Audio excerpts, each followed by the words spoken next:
하늘의 문을 여소서. 이곳을 주목하소서. 주를 향한 노래가 꺼지지 않으니 하늘을 열고 보소서. 이곳에 임재하소서. 주님을 기다립니다. 기도의 향기가 하늘에 닿으니 주여 임재하여 주소서. 이곳에 오셔서 이곳에 앉으소서. 이곳에서 드리는 예배를 받으소서. 주님의 이름만이 오직 주의 이름만 이곳에 있습니다.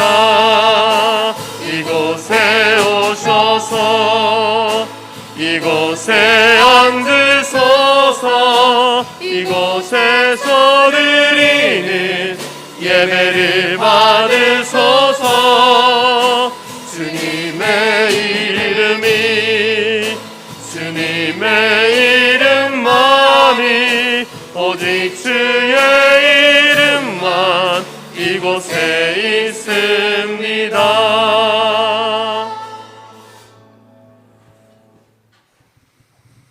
아들을 낳으리니 이름을 예수라 하라. 이는 그가 자기 백성을 그들의 죄에서 구원할 자이심이라 하니라.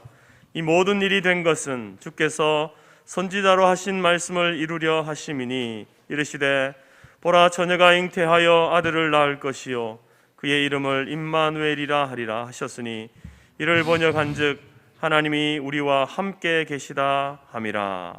아멘.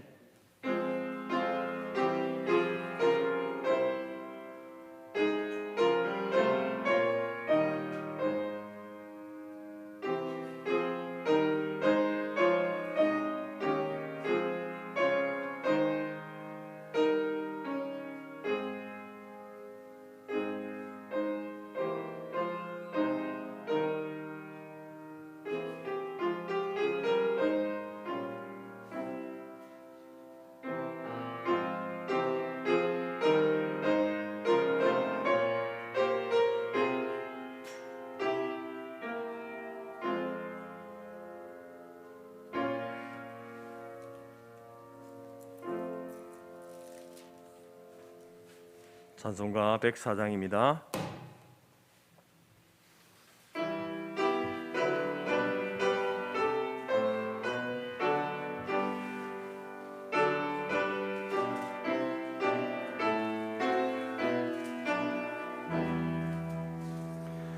곧 오소서 임마누엘 오 구하소서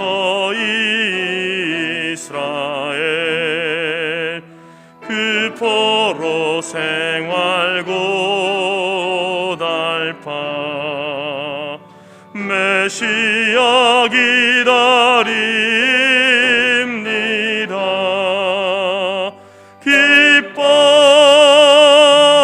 기뻐하라 이스라엘 곧 오시리요 임마누엘. 곧 오소서 지혜의 주 온 만물 씻어 주시고 참 진리의 길 보이사 갈 길을 인도하소서. 기뻐하라 이스라엘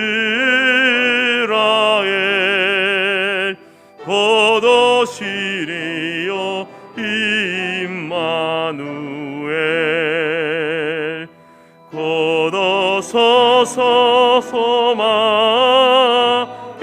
주 만백성 한마 이루어 시기와 분쟁 없애고 참 평화 채워 주소서.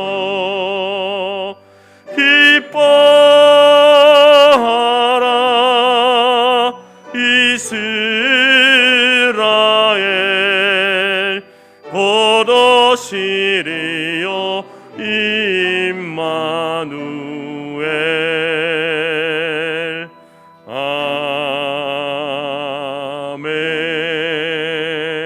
아멘. 함께 사제의 기도문으로 기도하겠습니다.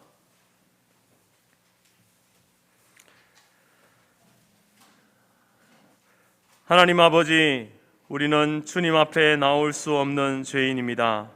우리의 마음이 정결하지 못하고 우리의 행위가 의롭지 못했습니다. 품지 말아야 할 생각을 품고 하지 말아야 할 행동을 했습니다. 성령을 쫓아 살지 못하고 세상의 욕심을 따라 행동할 때가 많았습니다.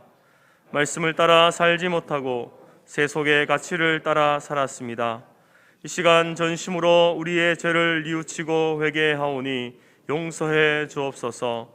예수 그리스도의 십자가의 보혈의 능력이 우리를 깨끗게 하심을 믿고 나아왔사오니 우리의 몸과 마음을 새롭게 하시고 오늘 우리 성토교회와 나의 예배를 받아 주옵소서. 아멘. 여러분, 한 주에 맞춰서 한 주간의 삶을 돌아보면서 구체적으로 회개의 기도로 나가겠습니다. 하나님 아버지, 시간도 주님 앞에 왔습니다.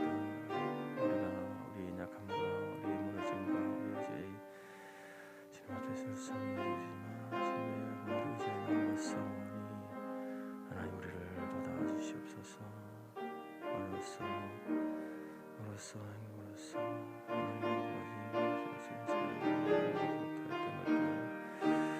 하나님 아버지 하나님 아버지 불쌍히 여기시고 하나님께서 원하시는 삶을 살아갈 수 있는 마음을 주시옵소서. 나의 주님 계시는 날개 하고 나올 수 있도록 인도하여 주시옵소서. 주님입니다. 아멘. 만일 우리가 우리 죄를 자백하면 그는 미쁘시고 의로우사 우리 죄를 사하시며 우리를 모든 불의에서 깨끗하게 하실 것이요 동이서에서 먼 것 같이 우리 죄과를 우리에게서 멀리 옮기셨으며 너희 죄가 주홍 같을지라도 눈과 같이 희어질 것이요 진홍같이 붉을지라도 양털같이 희게 되리라. 아멘. 교동문 찬송가 뒤편에 118번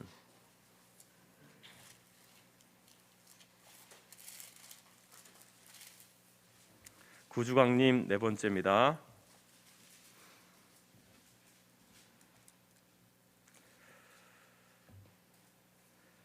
나는 시온의 의가 빛같이 예루살렘의 구원이 횃불같이 나타나도록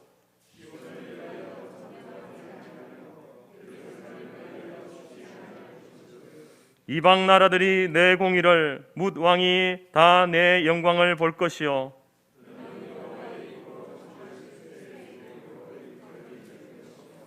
너는 또 여호와의 손의 아름다운 관 내 하나님의 손의 왕관이 될 것이라.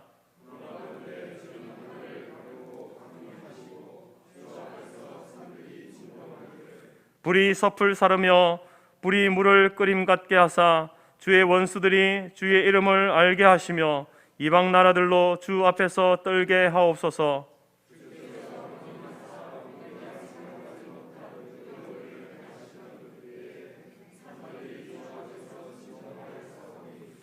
주 외에는 자기를 앙망하는 자를 위하여 이런 일을 행할 신을 옛부터 들은 자도 없고 귀로 들은 자도 없고 눈으로 본 자도 없었나이다. 아멘. 함께 사도신경으로 신앙 고백합니다. 나는 전능하신 아버지 하나님 천지의 창조주를 믿습니다. 나는 그의 유일하신 아들 우리 주 예수 그리스도를 믿습니다.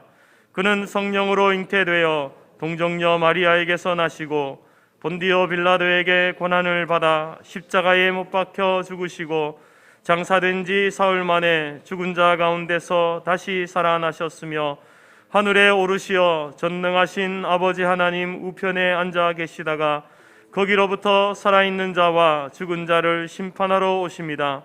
나는 성령을 믿으며 거룩한 공교회와 성도의 교제와 죄를 용서받는 것과 몸의 부활과 영생을 믿습니다. 아멘. 자리에 앉으시겠습니다. 찬송가 108장입니다.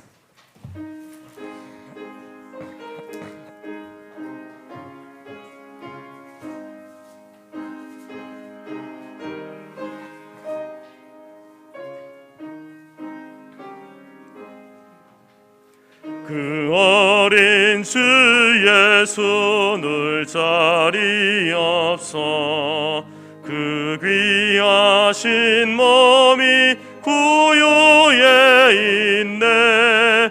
저 하늘 별들이 반짝이는데 그 어린 주 예수 골 위에 자네.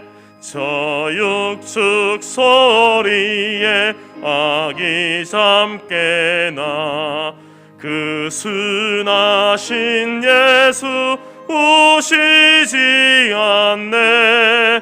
그 귀한 예수를 나 사랑하니 새날이 밝도록 함께 하소서. 주 예수 내 곁에 가까이 계셔 그 한없는 사랑을 베푸시고 온 세상 아이를 나누어주사 주 불만에 안겨 살게 하소서.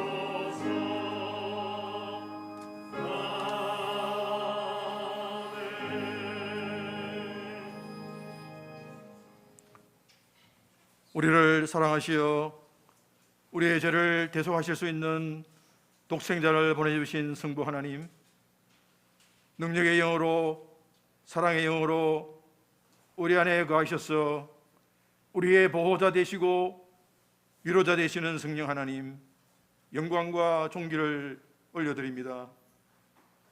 아담이 지은 원죄와 우리가 지은 자본죄로 인하여 영원히 죽을 수밖에 없는 우리를 위해 높고 높은 영광 보좌를 버리시고 낮고 낮은 땅으로 오셔서 말구유보다 초라하고 더러운 우리 마음에 찾아오시고 다가오시고 죄와 사망의 짐을 벗기시고 자유와 기쁨을 허락해 주신 사랑의 주님, 감사와 찬송을 드립니다. 지극히 높은 곳에서는 하나님께 영광이요 땅에서는 기뻐하신 사람들 중에 평화라고 하셨사오니 이 시간 아버지께서 온전히 영광 받으시고 아기 예수의 탄생을 기뻐하는 저희들에게 평강을 허락하여 주시옵소서. 2021년 마지막 달을 보내면서 먼저 주님 앞에 회개합니다. 올해 하나님을 대면하는 교회로 표를 주셨지만 코로나19가 지속되면서 예배와 말씀과 기도를 통해 하나님을 더 깊이 대면하는 데 부족했던 우리를 용서하여 주시옵소서. 벌거벗은 줄도 모르고 나는 부족함이 없다고 교만했던 것, 하나님의 도움 없이 내 능력으로 살 수 있었다고 자만했던 것들을 회개하오니 용서하여 주시옵소서.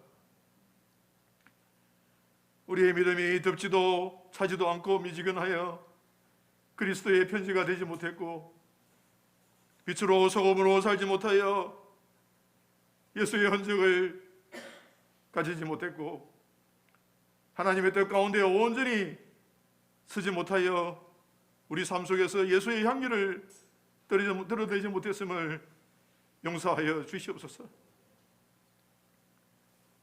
기도해야 할 때 무릎 꿇지 못했고 하나님 말씀대로 온전히 순종하지 못했고 내 고집대로 형제를 판단하고 정죄했음을 용서하여 주시옵소서. 그럼에도 불구하고 2021년 우리에게 베푸셨던 하나님의 은혜를 기억하며 감사를 드립니다. 성읍에서 한 사람, 족속에서 두 사람 부르시어 지혜도 없고 능력도 없는 저희들을 주의 자녀 삼으시고 천국을 기업으로 주심에 감사를 드립니다. 배부름과 배고픔과 풍부와 궁핍에서도 자족하기를 배울 수 있도록 오늘 이 자리에 나와 하나님께 예배하게 하심에 감사를 드립니다. 어제나 오늘이나 동일하신 하나님, 2022년에도 성토 공동체를 기억하여 은혜를 베풀어 주시옵소서. 성토 공동체가 주님의 시간에 부응되게 하시고 모든 성도들이 주님과 온전히 동행하는 삶을 살 수 있도록 능력을 다하여 주시옵소서. 영혼 구원에 대한 열정이 우리 안에 넘치게 하셔서 한 영혼이라도 주님 앞에 인도할 수 있는 저희들 되게 하여 주시옵소서. 우리 믿음의 선배들의 경건신앙과 순교신앙과 예배 중심의 신앙을 이어받아서 기도 충만, 성령 충만, 말씀 충만, 믿음 충만한 저희들 되게 하여 주시옵소서. 특별히 육신적으로 영적으로 연약한 주의 자녀들 온전히 회복시켜 주시옵소서. 이 시간 목사님을 대안에 세우시고 말씀하시기를 원하는 주님, 주의 말씀으로 우리의 혼과 영과 관절과 골수를 찔러 쪼개어 경건의 모양은 있으나 경건의 능력을 부인하는 저희들 되지 않게 하시고 경건에 이르도록 매일 연단하는 저희들 삼아 주시옵소서. 예배의 시종을 주관하여 주시고 찬양대의 찬양 주님께서 홀로 영광 받으시고 이 모든 예배 주님께서 영광 받으시기를 우리 주 예수 그리스도 이름으로 기도드렸사옵나이다. 아멘.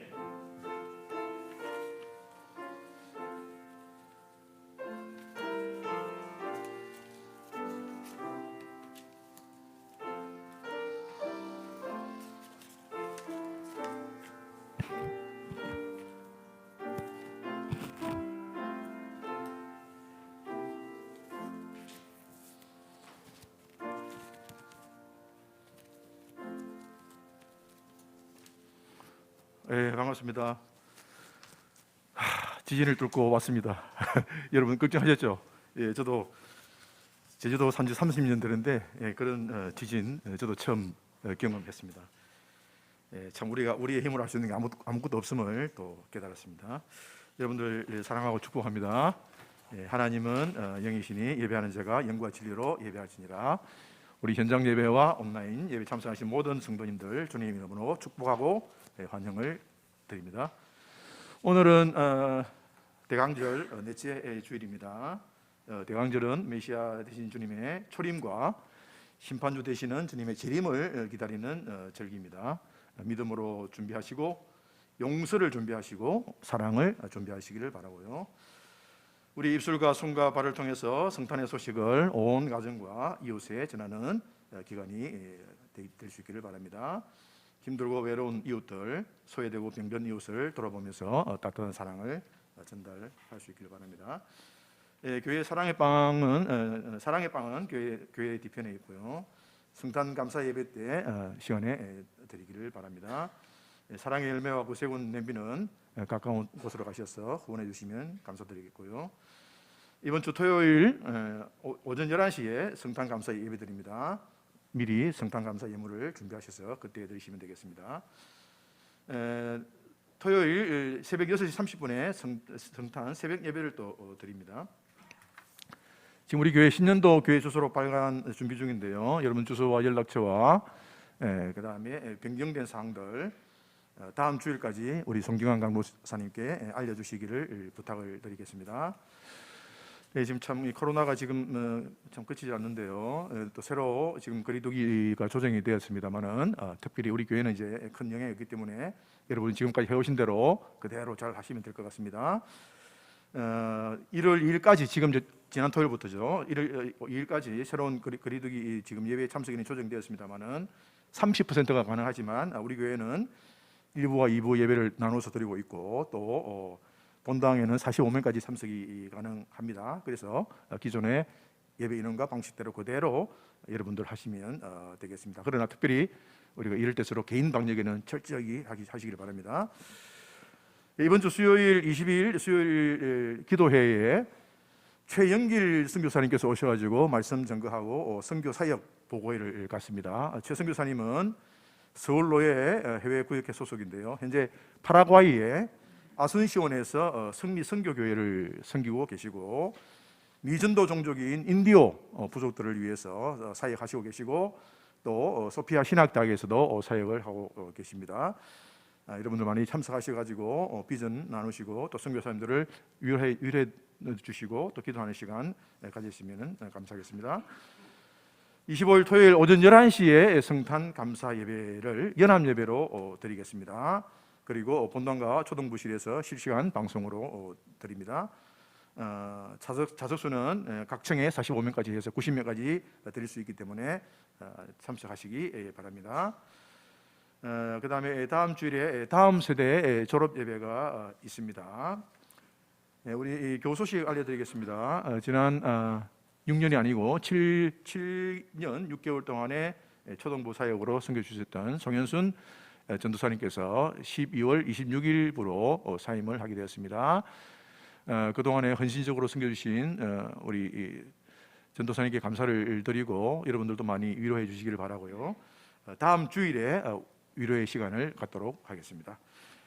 아까 우리 찬양대 항상 찬양 우리 그 찬양대 내 이름을 잊어버렸는데 항상 좋은 찬양으로 우리들 예배 함께 해주시는데 아까 우리 불렀던 찬양 있잖아요. 감사. 이 감사가 제가 요즘에 계속 부르는 찬양인데 이 송경민이라는 분이 작곡을 한 것으로 그렇게 이야기 듣고 있는데 송경민 이분이 작곡한 3종 세트가 있습니다. 3종 세트가 거기 이제 아까 이 감사하고 그다음 우리가 잘 알고 있는 은혜하고 행복.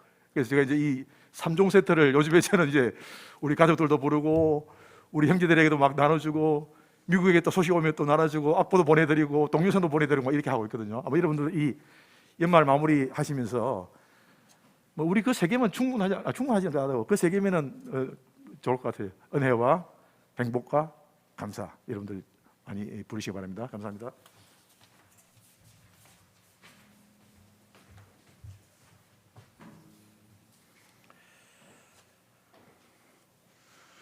찬송가 121장 찬양하면서 준비한 예물 드립니다.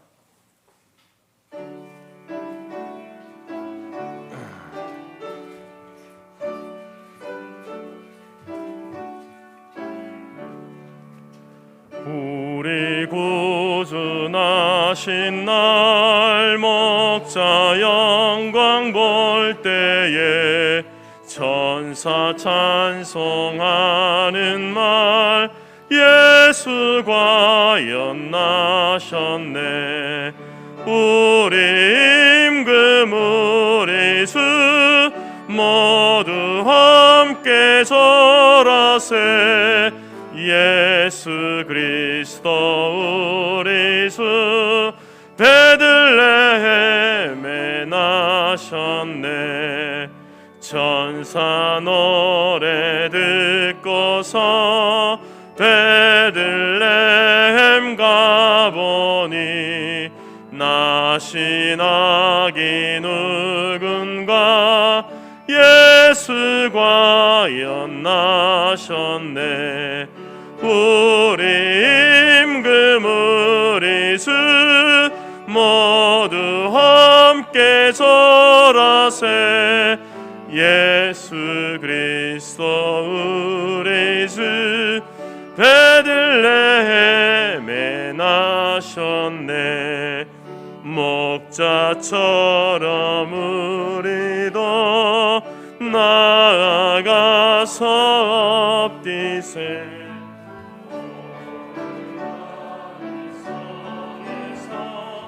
예수 과연 나셨네. 우리 임금 우리 주 모두 함께 절하세. 예수 그리스도 우리 주 베들레헴에 나셨네. 기도드리겠습니다. 하나님 감사합니다. 우리를 위해 이 땅에 오신 예수 그리스도, 그분의 희생과 사랑으로 우리가 생명을 얻고 또 더 풍성한 삶의 꼴을 먹으며 이 땅을 살아가고 있음에 감사드립니다. 하나님께서 우리에게 허락하신 그 모든 것들이 우리에게 복이 되어지게 하시고 또 그 복을 누릴 뿐만 아니라 복을 나누는 자로 우리를 세워주심에 더욱 감사합니다. 오늘 드려진 이 작은 예물들이 복의 통로로서 귀하게 쓰여지게 하시고 복음을 증거하며 하나님의 그 사랑과 예수 그리스도의 그 섬김을 닮은 귀한 열매로 이 땅 가운데 열매 맺게 하여 주옵소서.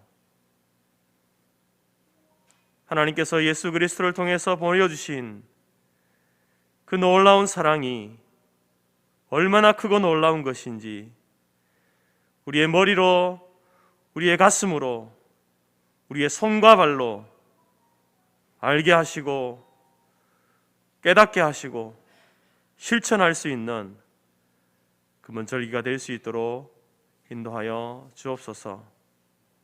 하나님 앞에 구원받은 이 삶이 얼마나 복된 것인지, 얼마나 불가능한 일이 우리에게 일어난 일인지 이 성탄의 사건을 통하여서 다시 한번 확인하고 감사와 영광을 올려드리는 우리 모든 성도들이 될 수 있도록 도와주시옵소서. 오늘도 주의 말씀 앞에 소원히 우리를 겸손하게 하시고 몸과 마음을 부복하며 주신 말씀을 통하여서 진리를 깨닫게 하시고 또 진리의 말씀대로 살아가기로 결단하는 귀한 은혜의 시간이 될 수 있도록 인도하여 주옵소서.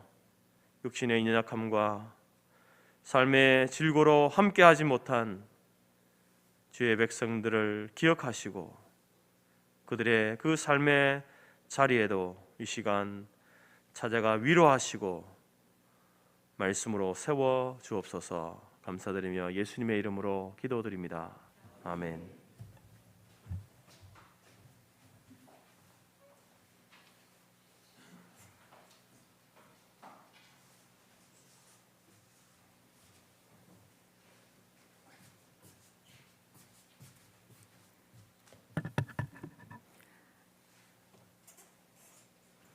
하나님이 우리에게 주신 말씀은 마태복음 1장 1절에서 17절까지이며 신약 1페이지입니다. 앞 화면에도 있습니다. 아브라함과 다윗의 자손 예수 그리스도의 계보라. 아브라함이 이삭을 낳고 이삭은 야곱을 낳고 야곱은 유다와 그의 형제들을 낳고 유다는 다말에게서 베레스와 세라를 낳고 베레스는 헤스론을 낳고 헤스론은 람을 낳고 람은 아미나답을 낳고 아미나답은 나손을 낳고 나손은 살몬을 낳고 살몬은 나압에게서 보아스를 낳고 보아스는 누색에서 오벳을 낳고 오벳은 이새를 낳고 이새는 다윗 왕을 낳으니라.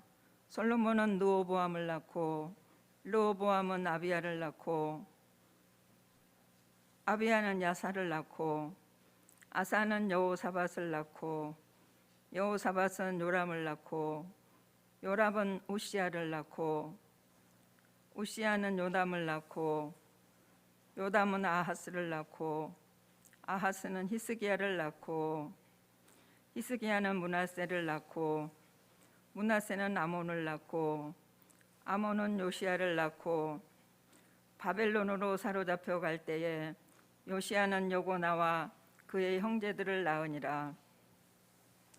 바벨론으로 사로잡혀 간 후에 여고냐는 스알디엘을 낳고 스알디엘은 수룹바벤을 낳고 수룹바벤은 아비웃을 낳고 아비웃은 엘리야김을 낳고 엘리야김은 아소르를 낳고 아소르는 사독을 낳고 사독은 아킴을 낳고 아킴은 엘리웃을 낳고 엘리웃은 엘르아사를 낳고 엘르아사는 맏단을 낳고 맏단은 야곱을 낳고 야곱은 마리아의 남편 요셉을 낳았으니 마리아에게서 그리스도라 칭하는 예수가 나시니라. 그런즉 모든 대수가 아브라함부터 다윗까지 연례되어 다윗부터 바벨론으로 사로잡혀 갈 때까지 연례되어 바벨론으로 사로잡혀 간 후부터 그리스도까지 연례되더라. 아멘.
감사합니다. 오늘 이광식 장로님은 이제 직원 중에 한 명이 확진이 되어가지고 장로님도 이제 장로님은 검사했는데 음성이지만 또 이렇게 월요일 한 번 더 검사해야 돼서 가정에서 이렇게 예배에 참석하고 계실 겁니다. 오늘은 이제 메시아의 강림을 기다리는 대강절 넷째 주일입니다. 우리가 대강절 첫 주일에도 제가 말씀드렸지만 이제 이 강단의 초가 하나 둘 셋 넷 오늘 네 개의 초가 이제 빛을 밝히고 있습니다. 이 초를 밝힘은 다른 의미가 아니라 바로 빛으로 오신 예수 그리스도 그분의 삶과 사역을 기억하기 위함입니다. 초가 이 자신을 태워서 빛을 내는 것처럼 예수님께서는 자신의 생명을 다 태워서 이 땅에 빛된 삶을 사셨습니다. 그럴 뿐만 아니라 또 우리가 이 주님께서 자신이 빛이다라고 말씀하셨지만 또 우리를 향해서도 너희는 세상의 빛이다 이렇게 말씀하셨죠. 그것은 이제 이 빛된 것이 바로 예수님의 사명인 것처럼 저와 여러분의 사명이기에 이 강단의 초를 바라보면서 초의 빛을 바라보면서 예수님을 기억하고 또 예수님께서 하셨던 그 사역이 오늘 우리에게 연결되어지고 또 그 사역을 감당하는 것이 바로 그리스도인의 사명임을 깨닫고 하나님 내가 저 빛과 같이 살겠습니다 이런 결단하는 그 마음들이 저와 여러분 가운데 있기를 바랍니다. 여러분, 성도가 세상 사람들과 달라야 된다. 우리는 그것을 거룩이다라고 이렇게 이야기를 합니다. 그 세상 사람들과의 다름은 바로 우리의 존재가 다르다는 것이죠. 저와 여러분의 존재는 하나님 자녀가 된 신분입니다. 사단의 그 졸개 노릇하던 그러한 자들이 하나님의 자녀가 되고 그의 백성이 되고 예수 그리스도의 제자가 된 것, 우리의 존재가 다릅니다. 존재가 다르니까 삶에 추구하는 가치가 다른 것이죠. 삶의 방향이 다릅니다. 세상 사람들과 같지 않습니다. 같은 길을 걷고 있는 것처럼 보이지만 우리는 다른 길을 가고 있는 사람들입니다. 그렇기 때문에 여러분, 우리의 삶의 고린 지점도 다릅니다. 우리가 가야 할 곳과 세상 사람들이 가야 할 곳은 엄연히 다르다라는 것이죠. 이것이 바로 여러분 거룩입니다. 거룩의 삶이고 세상 사람들과의 다름이다라는 것입니다. 오늘 우리는 주님의 초림과 재림 사이에 살고 있는 그리스도인들입니다. 성도들입니다. 우리 모두가 한 사람도 빠짐없이 그 성탄의 기쁨을 온전히 누릴 수 있기를 바랍니다. 여러분, 그 기쁨은 우리 모두가 이제 사형 선고를 받은 겁니다. 여러분, 저와 여러분들이 다 사형 선고 받았습니다. 근데 예수님이 오심으로 말미암아 그 사형이라는 그 자리에서 우리가 이제 다시 살게 되는 그러한 은혜를 받은 것, 그것이 바로 예수님의 오심입니다. 그렇기 때문에 예수님의 오심은 단순한 사건이 아니라는 거죠.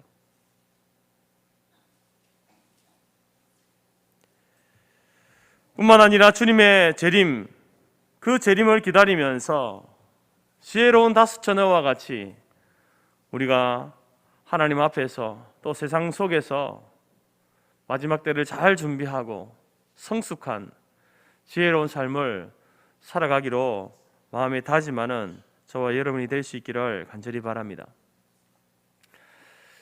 금주 토요일이 이제 성탄절입니다.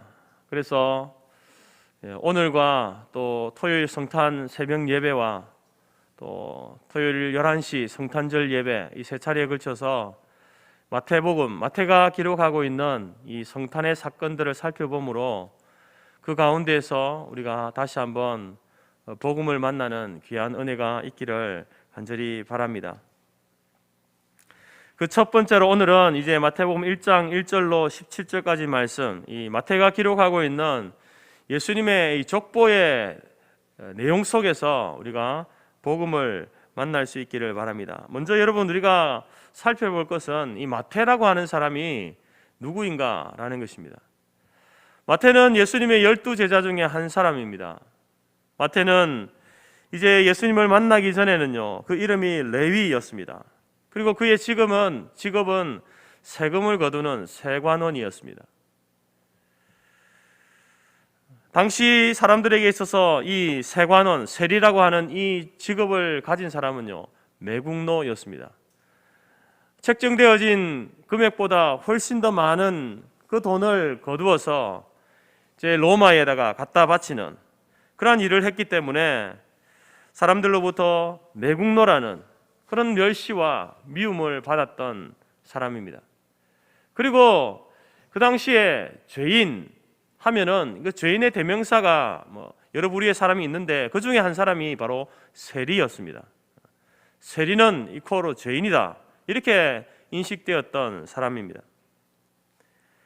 마태복음 9장에 보게 되면 이 마태가 자신이 예수님을 만나서 제자가 되는 그러한 사건을 기록하고 있는데, 어느 날 마태가 이제 세관에 앉아서 세금을 거두고 있었습니다. 그런데 그 길을 가시던 예수님께서 이제 이 마태를 보고 그를 부르시며 나를 따르라, 이렇게 초청을 하십니다. 그때 이 마태는 주저함 없이 바로 일어나 주님을 쫓았다라고 이렇게 말씀하고, 그 이후에 또 예수님과 예수님의 제자들을 자신의 집으로 초청해서 식사를 대접하는 그러한 모습도 보여지게 됩니다. 그 이후에 마태는 이제 예수님의 제자로서의 그 삶을 살아가기 시작합니다. 그리고 이름도 레위에서 마태로 바꾼 것이죠. 마태라고 하는 이름의 뜻은요, 하나님의 선물이다라는 그런 이름입니다. 하나님의 선물이다. 예수님을 만나고 나서의 자신의 그 삶은 하나님의 선물이다, 그런 의미 아니겠습니까? 참 좋은 이름입니다. 그런데 만일 마태가 하나님을 만나지 못했거나 예수님을 만나지 못했다고 한다면, 예수님이 부르실 때에 그 부르심에 대해서 그가 즉각적으로 따르지 않고 그것을 거부했다면 과연 마태는 어떤 삶을 살았을까요? 우리는 그 마태의 그 직업을 통해서 그의 삶이 어땠을지 짐작할 수 있습니다. 세리라는 직업을 가지고 있었기 때문에 그는 넉넉한 수입에 또 좋은 음식을 먹으면서 좋은 집에서 풍족하게 부자로 살았을 것입니다. 하지만 그의 마음은 늘 피폐해 있어서 같은 동족들로부터 따가운 시선과, 그리고 또 자신 스스로도 사람들이 나를 매국노라고 하니까 나는 매국노다, 그러한 죄책감으로 편하지 않은, 편치 못한 삶을 살았을 것입니다. 그러나 마태는 결단을 내렸습니다. 그렇게 수입 좋은 그 세리의 직업보다도 바로 진리 대신 예수님을 선택하고 예수님의 제자가 되겠다라고 하는 그 선택을 한 것이죠. 그래서 주님이 나를 따르라 라고 부르실 때에 다른 말 하지 않고 즉각적으로 주님을 따랐다, 주님을 쫓았다 라고 이렇게 이야기하는 겁니다.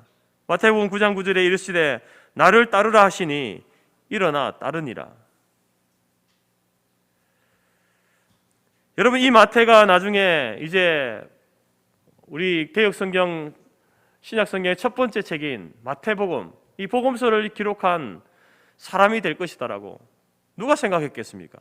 그 죄인인 세리가, 그 레위가 예수님의 제자가 되는 것도 영광인데, 그리고 또 예수님의 그 나심과 그 사역을 글로서 기록한 그러한 성경의 저자가 될 것이라고 과연 누가 생각했겠습니까?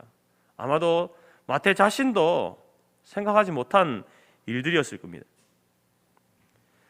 사랑하는 성도 여러분, 이러한 일들은 바로 마태가 예수님 부르실 그때에 예수님을 따르기로 결정한, 선택한 그 일로부터 되어진 일입니다. 오늘 우리들의 삶 가운데도, 우리의 삶의 모든 일상생활 속에서도 우리는 크고 작은 선택을 하면서 살아가고 있습니다. 우리 인생의 두 가지만 제외하고는 대부분의 모든 것들을 우리는 선택합니다. 그 두 가지가 뭐겠습니까? 첫 번째는 이 땅에 태어나는 거, 내가 선택한 건 아니거든요. 그리고 또 하나는 내가 이 땅을 떠나는 죽음도 내가 선택할 수 있는 문제는 아닙니다.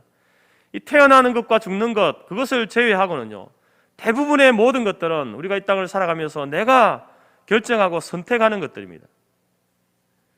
그럼 그러한 선택과 결정 중에 이 땅에서 가장 중요한 선택이 뭐라고 여러분 생각하십니까? 다른 무엇보다도 배우자를 선택하는 문제입니다. 남편을 선택하고 아내를 선택하는 거, 여러분, 이것이 이 땅에서 우리가 선택하는 것 중에 정말 중요한, 그래서 저는 잘 선택해야 되는 거죠. 아무나 선택하면 안 되는 겁니다. 그런데 여러분, 이것보다 더 중요한 선택이 있습니다. 그 선택은 이 땅에서뿐만 아니라 저 하늘나라까지 이어지는 것이기 때문에 정말 중요한 것입니다.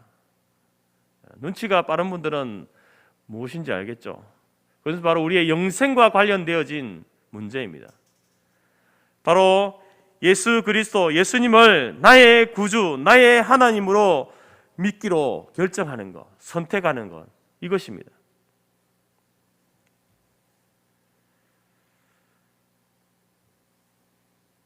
이 선택 여부에 따라서 우리는 하나님의 자녀냐, 아니면 마귀의 자녀냐, 빛의 자녀인가, 어둠의 자녀인가, 천국 백성이냐, 멸망받을 지옥의 백성이냐가 결정되어지게 되는 겁니다.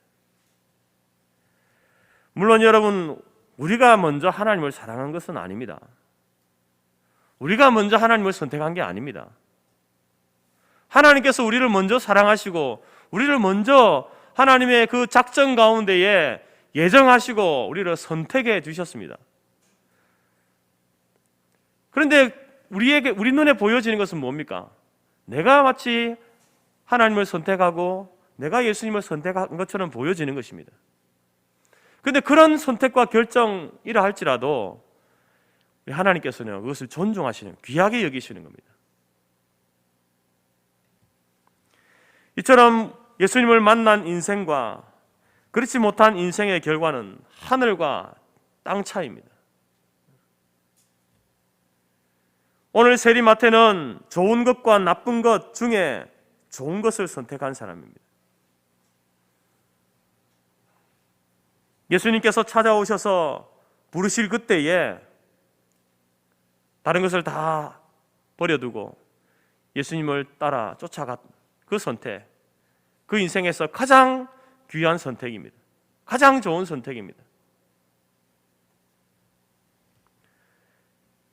혹시 아직 예수님을 나의 주, 나의 하나님으로 믿지 못하고 그분을 따르기보다 여전히 세상을 따라가고 있고 예수님을 중요하게 여기기보다 세상의 명예나 물질을 더 중요하게 여기며 살고 있는 분이 계시다면 오늘 이 2021년 이 대강절 또 성탄절기를 맞이하면서 왕으로 오신 나의 주, 나의 하나님으로 오신 그 예수님을 믿고 영접하고 그래서 하나님의 자녀로, 빛의 자녀로, 천국의 백성으로 살아가는 그러한 복된 선택이 저와 여러분 가운데 있기를 간절히 바랍니다. 우리가 짧은 인생이지만 이 세상을 살아가면서 썩어 없어질 것을 추구하면서 거기에 소망을 두고 사는 삶이 아니라 영원한 삶, 영원한 가치, 그것을 위해서 살아가는 복된 인생들이 우리 모든 성도들의 인생들이 되기를 간절히 바랍니다. 두 번째로 마태복음의 이제 서론을 보게 되면 예수님의 족보 이야기로 이렇게 시작되어집니다. 마태복음 1장 1절부터 16절까지 아브라함과 다윗의 자손 예수 그리스도의 계보라. 아브라함이 이삭을 낳고 이삭이 야곱을 낳고 야곱은 유다와 그의 형제를 낳고. 그래서 여러분 16절까지 계속해서 낳는다 이야기밖에 안 나옵니다. 39차례 그 이야기가 나오죠. 왜 마태는 이 복음서를 기록하면서 따분할 수 있고 지루할 수 있고 재미없는 이 족보 이야기를 마태복음 서두에다가 기록했을까요? 마태복음을 딱 펼쳤을 때에 처음 그 말을 읽었을 때에 우리가 볼 때도 이 내용이 좀 궁금하다, 정말 재미있겠다, 이런 내용들을 좀 기록해야 여러분 이 좋은 서두가 아니겠습니까? 근데 아브라함과 다윗의 자손 예수 그리스도의 족보다 하면서 누가 누구를 낳고 이름도 낯선 사람, 발음도 잘 안 되는데 그래서 읽다 보면은 재미가 없어요. 따분합니다. 그래서 여러분 이제 몇 번 이제 복음서를 읽어본 사람들은요 1절 읽고 나서 2절까지는 읽습니다. 읽고 그 다음에 나머지 눈으로 쓱 보고 가다가 이렇게 17절 이렇게 성경 읽는 분들이 많습니다. 지루하다는 겁니다. 여러분, 우리가 책을 읽다 보면요, 어떤 책이든지 그 책의 서론에는요, 저자가 이 책을 쓰게 된 동기, 목적, 이유를 이렇게 간략하게 서술합니다. 마태도 여러분, 마태복음을 기록하면서 비록 지루하게 보일 수 있지만 낳고 낳는 이 예수님의 족보를 소개함은 바로 마태가 이것을 기록하는 데는요, 분명한 목적이 있는 겁니다. 이유가 있는 겁니다. 단순히 이것을 지루하라고, 따분하라고 그렇게 기록한 것이 아니다라는 것입니다. 사실상 여러분, 유대인들이 이 복음서를 접했을 때는요, 1절 말씀이 굉장히 그들에게는 충격적인 거예요. 아브라함과 다윗, 유대인들에게 어떤 사람입니까? 그들의 믿음의 조상이고 그들이 가장 존경하는 왕 다윗입니다. 그런데 그 자손이 누구냐? 예수 그리스도다. 메시아 대신 예수다. 이렇게 이야기하고 있는 겁니다.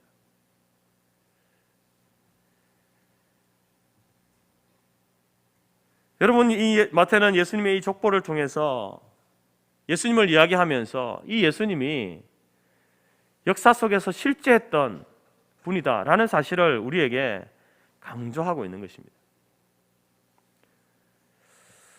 여러분, 우리가 잘 아는 것처럼 이 초대교회 때는요, 이 예수님에 대한 이단들이 참 많았습니다.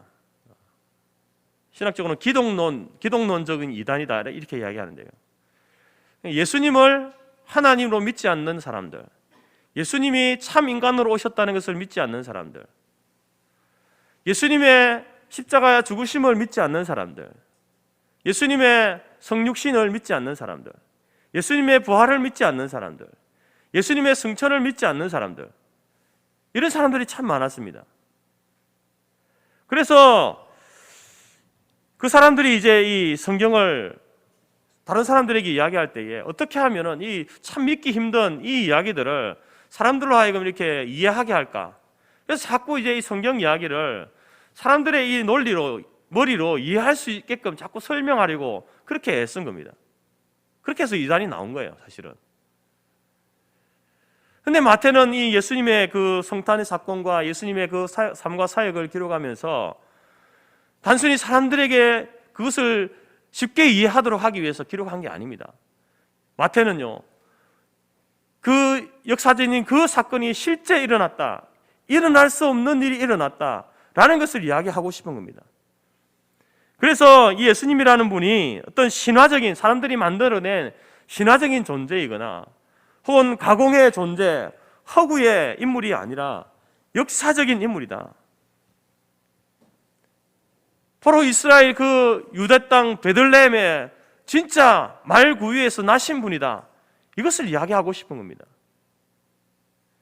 그래서 이 성탄의 사건은 바로 역사적인 사건이다, 실제 일어났던 일이다라는 것을 이야기하기 위해서 먼저 족보를 들고 나온 겁니다. 수천 년 동안 예언되어져 나온 메시아의 강림에 대한 그 하나님의 약속이 때가 참에 아브라함과 다윗의 혈통을 따라 베들레헴 마구간에 아기 예수님으로 탄생하신 것이다. 이것을 강조하기 위해서 족보 이야기를 하고 있는 겁니다. 여러분, 역사성을 이야기할 때에 족보보다 더 중요한 증거가 어디 있겠습니까? 우리가 뭐 이렇게 우리나라의 역사를 이야기할 때도 이런 그 역사 이야기의 근거를 어디에서 찾습니까? 족보에서 찾죠. 왕조들의 그 실록에서 찾습니다. 마찬가지로 예수님의 그 역사성을 이야기할 때도 바로 예수님이 정말 이 땅에 계신 분인가? 태어나신 분인가? 사셨던 분인가? 그것을 알려면 그분의 족보를 봐야 되는 거죠. 그래서 여러분, 마태는 족보 이야기로 시작하는 겁니다.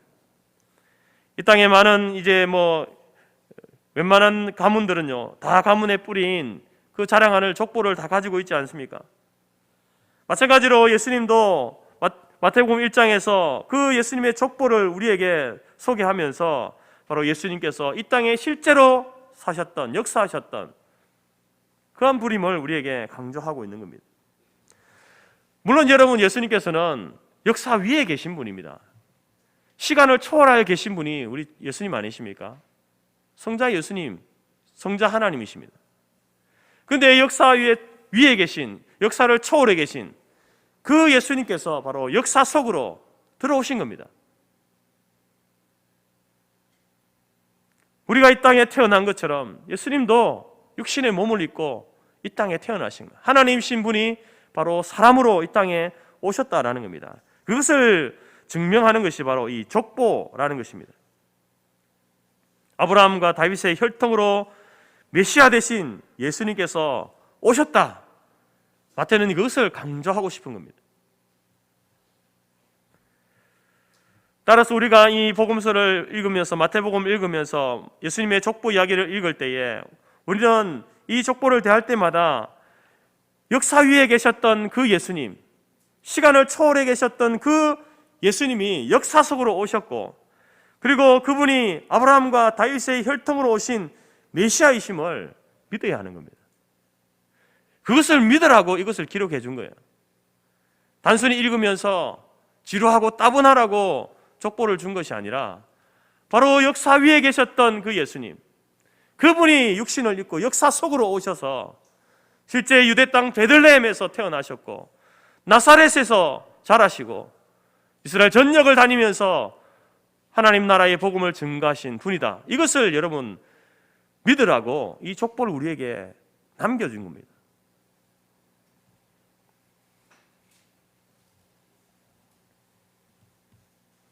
두 번째로 이 족보는요, 복음을 드러내기 위해서 이 족보를 기록하고 있는 겁니다. 복음이 무엇인가? 그것을 우리에게 알려주기 위해서 적어 놓은 것입니다. 마태는 족보를 통해서 예수 그리스도의 복음을 강렬하게 선포하고 있습니다. 그것은 마태 자신이 체험한 구원의 사건과 무관하지 않습니다. 다르지 않습니다. 마태의 인생에 있어서 예수님을 만난 사건, 그 세관원에 앉아서 세금을 거두고 있는 그 자신에게 찾아오셨던 그 예수님을 만난 사건은요, 그 인생에서 결코 잊을 수 없는 사건, 가장 중대한 사건인 큰 은혜의 사건이 바로 그 사건이었습니다. 여러분, 그 사건을 통해서 마태의 인생이 둘로 나누어지는 거예요. 예수님을 만나기 전에 그 레위, 세리의 삶과 예수님을 만난 이후에 마태, 예수님의 제자로서의 삶으로 이렇게 나누어지게 되는 겁니다.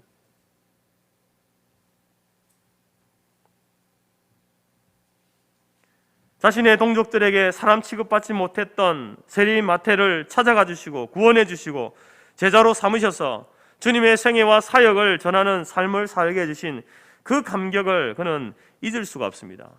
그 성령의 감동이 바로 여러분 마태로 하여금 복음서를 기록하게 한 것입니다. 그러면서 그 복음을 기록하면서 그 첫 번째로 기록한 것이 족보입니다. 족보는요, 그냥 스쳐 지나가는 이야기가 아닙니다. 마태는 복음서를 시작하면서 이 족보를 통해서 먼저 복음이 무엇인가, 그것을 이야기하고 싶은 겁니다. 여러분, 마태가 기록한 이 족보의 특이사항이 무엇이겠습니까? 그 속에는 바로 여인들의 이름이 있다는 겁니다. 유대인의 관습에 따르면 족보에는 여자의 이름을 올리지 않는 것이 일반적입니다. 우리가 잘 아는 것처럼 구약에도 여러분 이게 이스라엘 백성들이 이 사람 인구를 조사할 때에 여자는요 숫자를 세지 않거든요. 그 말은 무슨 말입니까? 죄송한 표현이지만 여자를 사람으로 생각하지 않는 거예요. 그러한 시대가 여러분 구약의 시대이고 예수님 시대도 마찬가지였습니다.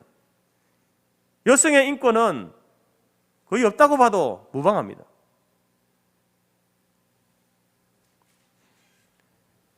그런데 마태는 이 예수님의 족보를 기록하면서 그 당시에 유대인들의 그 관습을 따르지 않고 5 여성의 이름을 그 족보에다가 이름을 넣어서 이야기하고 있는 겁니다.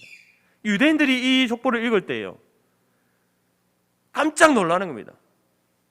유대인들은요, 우리나라도 마찬가지지만 유대인들은요 족보를 중요하게 여깁니다. 어디 출신이냐, 이게 굉장히 중요한 사람들이 유대인들입니다. 우리도 그렇지 않습니까? 당신이 어디 출신이요? 굉장히 중요하게 여기지 않습니까? 유대인들도 마찬가지입니다. 출신을 중요하게 여기고 족보를 중요하게 여기는 사람들입니다. 근데 그 예수님의 족보에 있어서는 안 되는 이름들이 있는 겁니다. 그런데 더 놀라운 것은 예수님의 육신의 어머니 마리아도 여성이니까 당연히 이름이 있어서는 안 되지만, 근데 이 마리아를 제외하고 나머지 4명의 여자들은요, 도덕적으로 문제가 있거나, 그리고 또 이들은 이방 여인이에요. 이방 사람입니다. 이 이방 사람이 유대인의 족보에 어떻게 들 수 있습니까? 이름을 적을 수 없는 그 여성들의 이름을 적어 놓은 겁니다.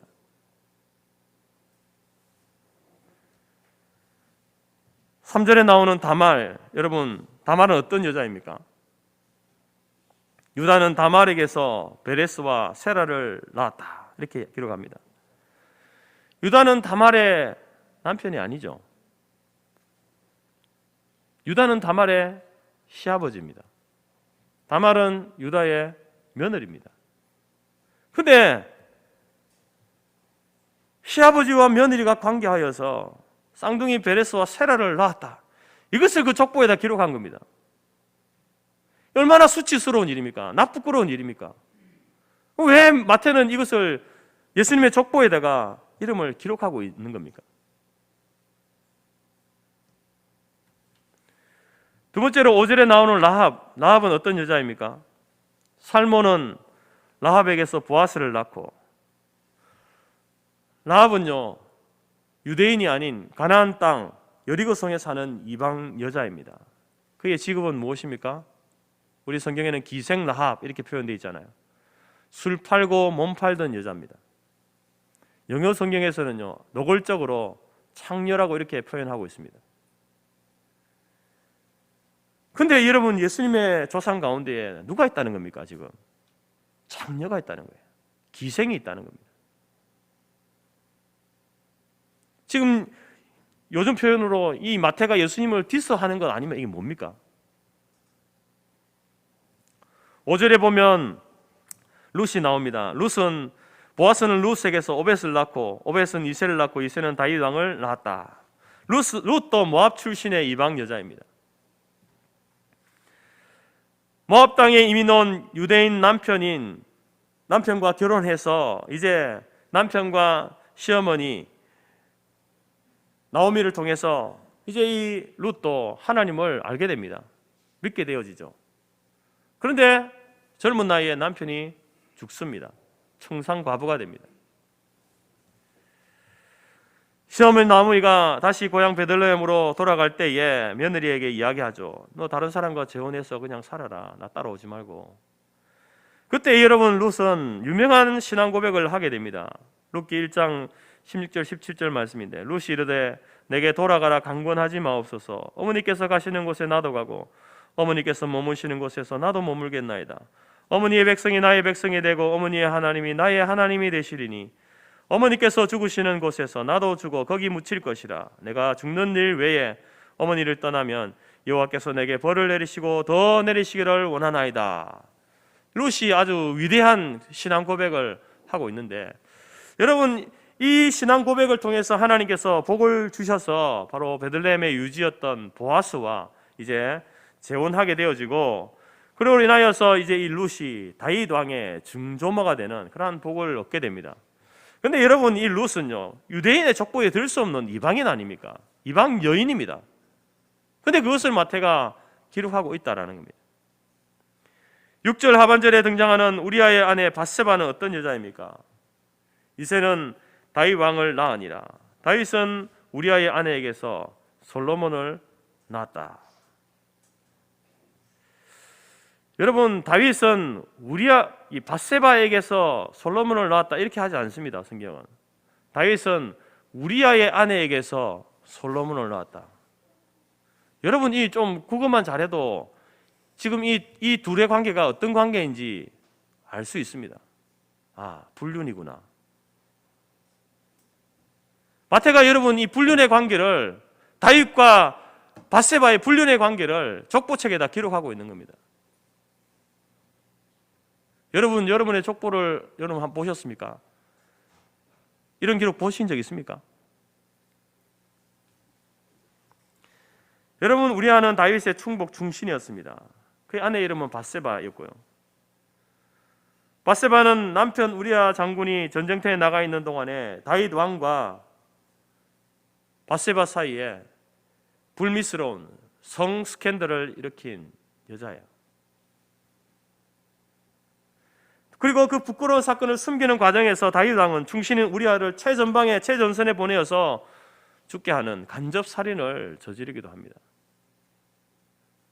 그리고 그 둘의 불륜의 사이에서 태어난 그 아들이 바로 솔로몬이다, 솔로몬 왕이다, 이렇게 족보에 소개하고 있는 겁니다. 여러분, 이처럼 이 여인들의 이름을 족보에 올릴 수 없는 이름들을 올리고, 또 올리더라도 그래도 좀 괜찮은 집안의 사람들, 그 사람들이 올려야 되는데 이방 여인에다가 도덕적으로 불륜을 저지르고 기생의 일을 하고 시아버지와 불륜을 저지른 이런 사람들의 이름을 올리는 것, 그것이 여러분 메시아 되신 예수님의 족보에 올라와 있다는 거예요. 이 유대인들이 메시아를 얼마나 기다렸습니까? 그런데 메시아 되신 예수님의 족보에 이런 여인의 이름이 있다라는 겁니다. 여러분, 보통 우리가 가족사를 쓰거나 위인전을 쓰거나 정기를 쓸 때에 부끄러운 역사는요 제외하는 것이 맞습니다. 쓰더라도 간략하게 쓰죠. 상세하게 쓰지 않습니다.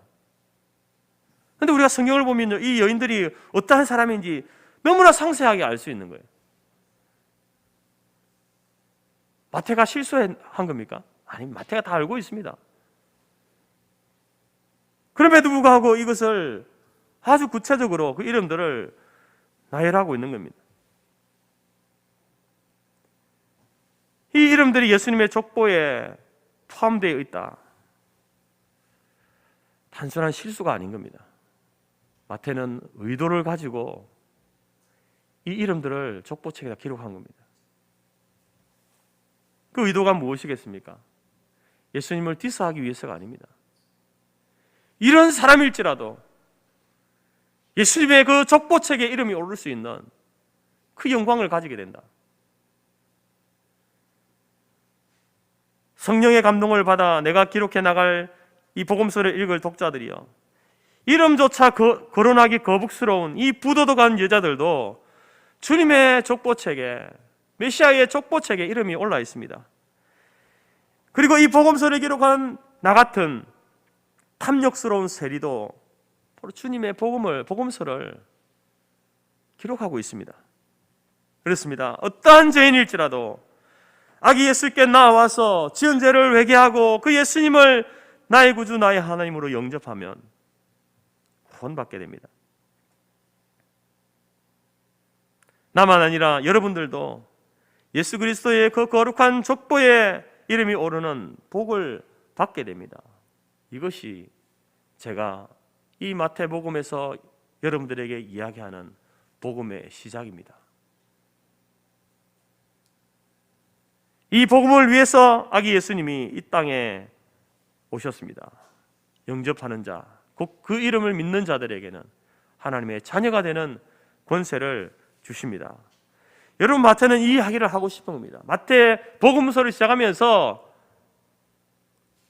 다른 이야기가 아니라 바로 그 복음을 이야기하고 싶은 겁니다.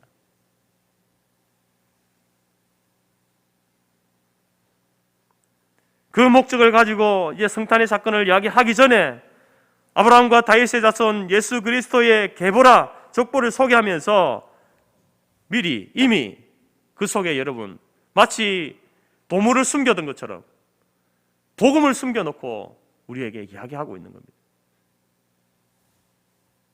예수님은 역사적으로 실제하셨던 분이다. 역사 위에 계신 분이었지만 역사 속으로 들어오신 분이다. 그 예수님의 그 족보에는 어떤 죄인일지라도 자기 죄를 회개하고 예수를 구주로 영접하면 차별 없이 구원을 베풀어 주시는 분이심을 족보를 통해서 우리에게 말씀해 주고 있다라는 것입니다. 사랑하는 성도 여러분, 성탄절의 아기 예수님은 의인을 구원하러 오신 분이 아닙니다. 죄인을 구원하러 이 땅에 오신 분입니다. 세리 마태와 같은, 다말과 라합과 룻과 바세바 같은 죄인들을 구원하러 오신 분이 바로 우리 예수님이십니다. 만일 이들이 복음을 만나지 못했다면 여러분 이들 어떤 인생을 살았겠습니까? 다말은 자기가 지은 그 시아버지와 행한 그 수치스러운 죄와 그 죄책감으로 평생을 괴로운 나날로 살았을 겁니다. 람 역시도 그가 하나님을 알지 못했다고 한다면 여러분 그 직업이 주는 그 죄책감, 그 수치스러움을 벗어나지 못하고 그 올무에 매여서 평생을 괴로운 가운데 살았을 겁니다.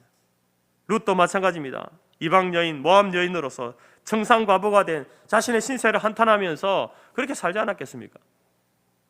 바세바는 어떻습니까?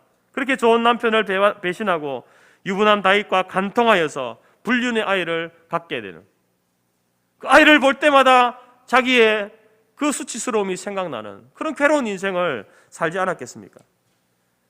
이런 몹쓸 죄인들이 모두 하나님을 만나고 예수님을 만나고 용서받고 새로운 사람으로 거듭나서 메시아 되신 예수님의 족보책에 이름이 기록되어진 겁니다.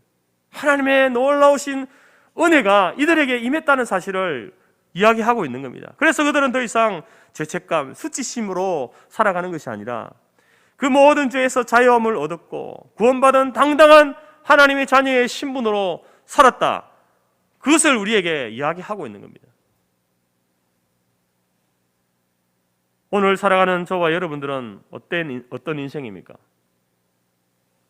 정도의 차이는 있겠지만 우리 역시도 과거의 나의 모습에서 마태와 같은, 다말과 같은, 라합과 롯과 바세바와 같은 그러한 모습들이, 부도덕하고 비윤리적인 그러한 모습들이 우리 속에 있지 않습니까?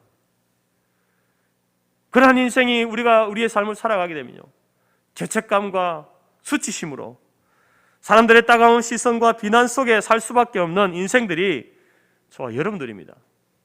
그런데 어떻게 우리가 이렇게 떳떳하게 살고 있습니까?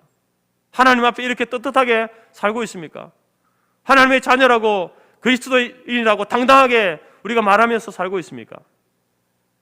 바로 우리가 예수님을 만났기 때문입니다. 아니, 예수님이 우리를 찾아와 주셨기 때문에 그렇습니다. 복음을 만났기 때문에 그렇습니다. 그래서 우리는 하나님의 자녀로서, 예수님의 제자로서 그래도 세상과는 다르게 구별되게 착하고 선하게 살려고, 정돈되고 질서된 삶을 살려고 힘쓰는 것입니다.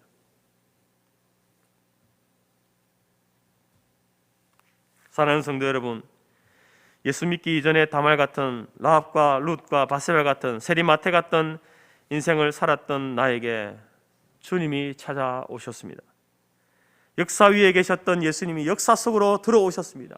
그리고 우리를 만나 주셨고 그 이름의 능력으로 우리를 구원해 주시고 새 삶을 살게 해 주셨습니다. 이것이 복음입니다. 여러분, 우리가 이 마태복음의 이 족보를 읽을 때마다 이 복음을 만날 수 있기를 바랍니다. 마태만 변화되어진 새로운 삶을 사는 것이 아니라 나도 이전에 세리 마태와 같은 탐욕스러운 사람으로서, 나도 그 부도덕하고 불륜을 저지르는 그러한 여인들과 같은 그 삶을 살았던 나인데 우리 주님께서 찾아오셔서 나의 이름을 불러주시고 나를 하나님의 자녀로, 그리스도인이라는 성도라고 하는 그 이름을 우리에게 주셔서 수치심과 죄책감으로 살지 않고 하나님께서 우리를 불러주신 그 자부심으로, 감사함으로, 기쁨으로 살게 해주신 그 놀라운 은혜를 이 족보를 통해서 다시 한번 발견할 수 있기를 간절히 바랍니다. 오늘 우리의 모든 죄가 용서함 받고 하나님의 자녀가 되고 예수님의 족보, 아니 이제 하늘나라 생명책에 우리의 이름이 오르는 놀라운 복을 우리 모두가 받은 줄 믿습니다.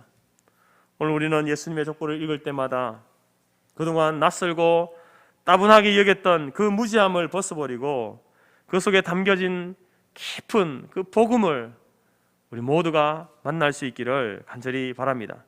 또 세리 같고 다말과 라합과 룻과 바세바 같은 나도 예수님이 이 땅에 오심으로 말미암아, 그 예수님으로 말미암아, 그 이름의 능력으로 말미암아 나의 이름이 감히 하나님의 그 생명책에 이름이 기록될 수 없는 내가, 나의 이름이 그 하늘나라 생명책에 이름이 기록되어진 줄 믿고 감사하는 저와 여러분이 될 수 있기를 바랍니다.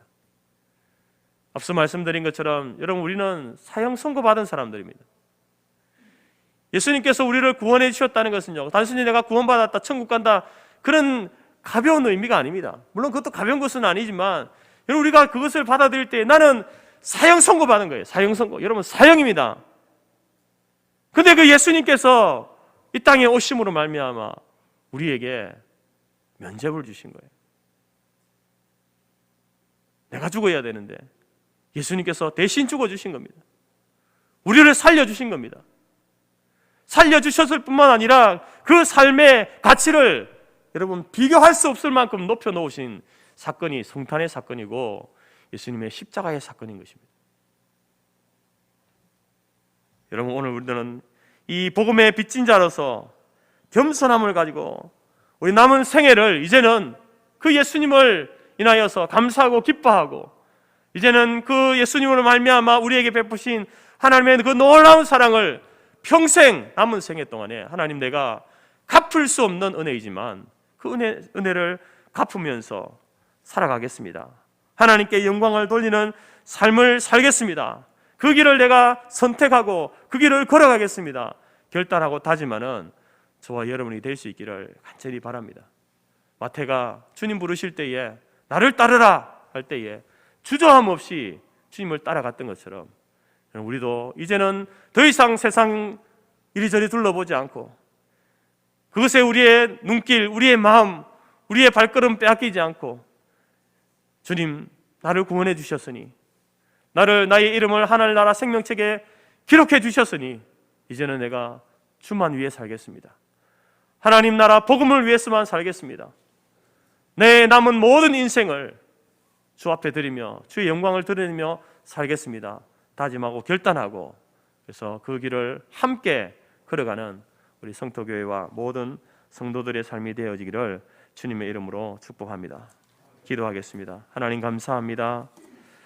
세리마태와 같이 탐욕스러운 우리들을 기생라합과 다말과 룻과 바세바와 같은 부도덕하고 하나님 생명책에 이름이 기록될 수 없는 우리들을 예수님께서 이 역사 속으로 오심으로 말미암아, 그리고 십자가의 죽으심으로 말미암아 우리에게 삶의 의미와 목적을 깨닫게 하시고, 또 우리의 이름을 그 생명책에 기록되어지는 놀라운 은혜를 베풀어 주심을 감사합니다.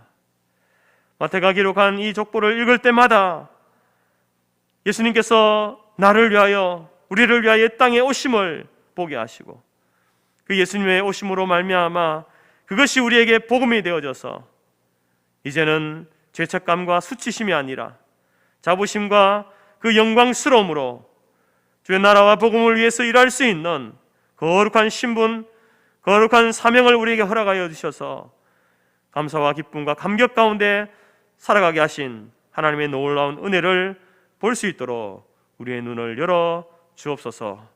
이제 남은 우리의 모든 생애를 주 앞에 헌신하여 드리고 바치며 갚을 수 없는 하나님의 놀라운 사랑과 그 은혜를 갖겠습니다. 주 앞에 나의 남은 생애를 드리며 하나님의 영광을 위해 살겠습니다. 다짐하고 결단하며 살아가는 우리 교회와 모든 성도들의 삶이 될 수 있도록 인도하여 주옵소서. 예수님의 이름으로 기도드립니다. 아멘. 찬송 315장입니다.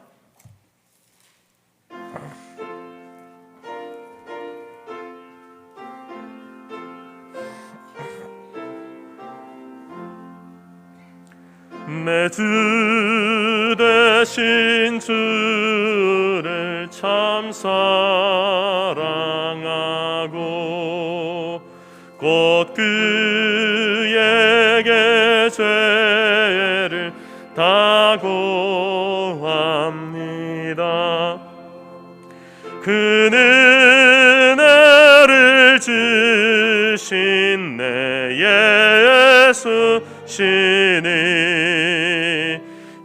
이전보다 더욱 사랑합니다. 주 날 사랑하사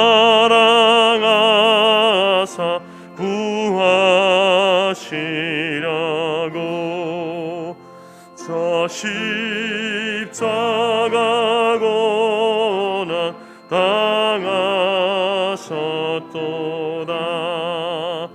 그가 시관 쓰신 내 주 회오니 이전보다 더욱 사랑합니다.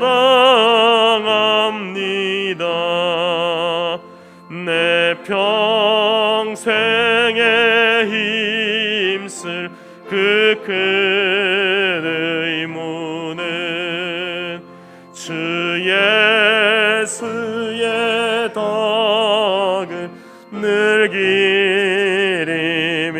기림이라. 숨질 때에까지 내 할 말씀은 이전보다 더욱 사랑합니다. 그 영광의 나라 나 들어가서 그 풍성한 은혜 늘 감사하리.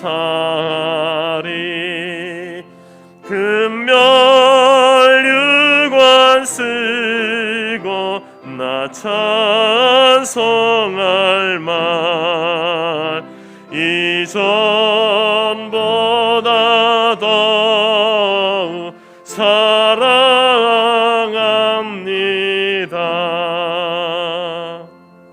아멘. 축복 기도하겠습니다. 지금은 우리 주 예수 그리스도의 은혜와 하나님 아버지의 크신 사랑과 성령의 교제 교통 충만케 하신 은혜가 대강절 넷째 주를 맞이하면서 마태가 기록하여 준 그 족보책에 기록되어진 그 복음을 만나고 남은 생애를 복음을 위해 살겠노라고 마음에 다짐하고 결단하는 모든 주의 백성들 머리 위와 그들의 가정과 기업과 자녀와 우리가 속한 성토교회와 재건 재단 위에 지금부터 영원토록 함께 있을지어다. 아멘.